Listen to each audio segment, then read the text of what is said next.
ইফতারের টেবিলে বিভিন্ন ধরনের খাবার থাকে। যেটা আমরা বেশি পছন্দ করি সেটা হলো ঠান্ডা ঠান্ডা খুব মজাদার একটা শরবত।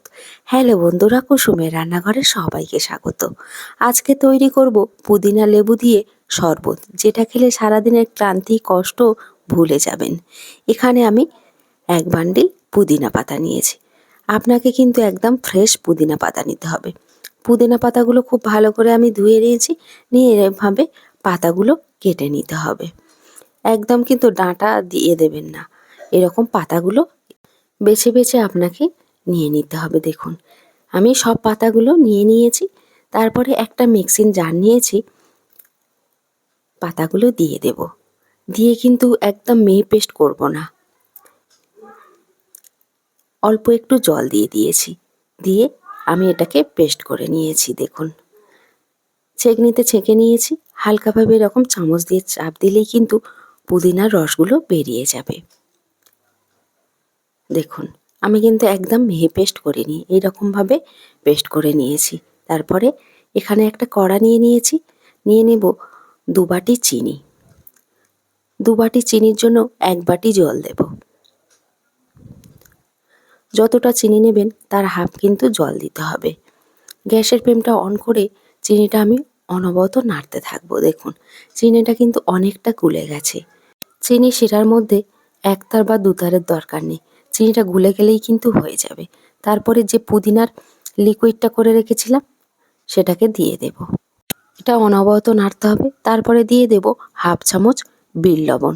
এখানে কিন্তু অবশ্যই করে আপনারা ব্ল্যাক লবণটা ইউজ করবেন। হাফ চামচ জিরের পাউডার আর দিয়ে দেব 2 ফুটা গ্রিন ফুড কালার। এটা অপশনাল, আপনারা চাইলে নাও দিতে পারেন।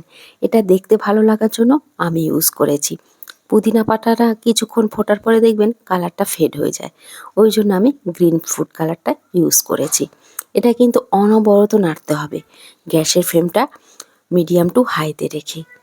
দেখুন, ওপর থেকে যে নোংরাগুলো আছে সেগুলো কিন্তু আমি চামচ দিয়ে তুলে ফেলে দেব।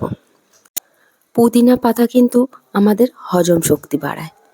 এই পুদিনা পাতার শরবত খেলে কিন্তু আপনার হজমও হয়ে যাবে। যাদের অ্যাসিডের প্রবলেম আছে তাদের জন্য তো খুবই ভালো।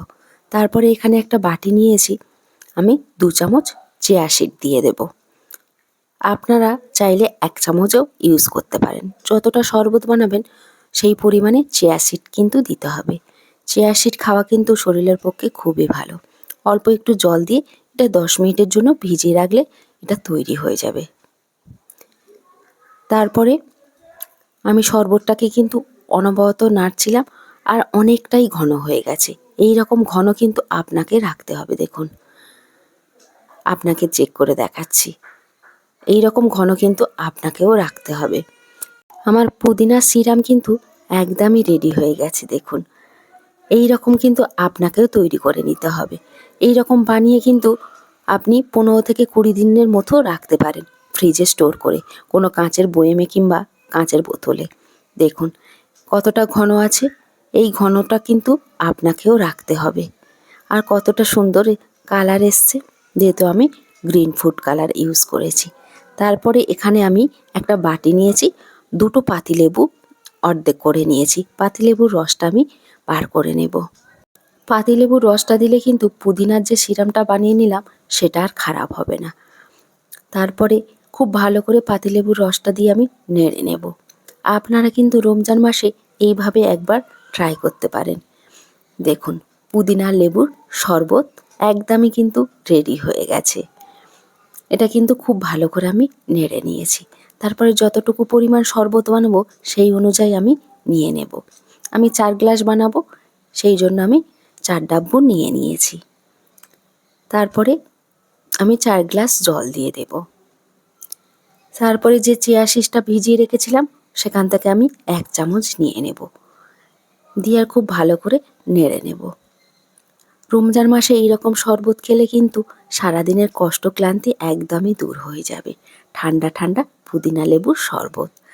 আমার আজকে এই শরবতের রেসিপিটা আপনাদের কাছে কেমন লাগলো অবশ্যই করে কমেন্ট করে জানাবেন।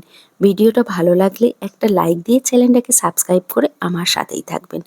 আমার কিন্তু একদমই রেডি হয়ে গেছে ঠান্ডা ঠান্ডা খুব মজাদার পুদিনা লেবুর শরবত। আজকে এখানেই শেষ করছি। ভালো থাকবেন, সুস্থ থাকবেন। আবার ফিরে আসবো অন্য কোনো রেসিপি নিয়ে।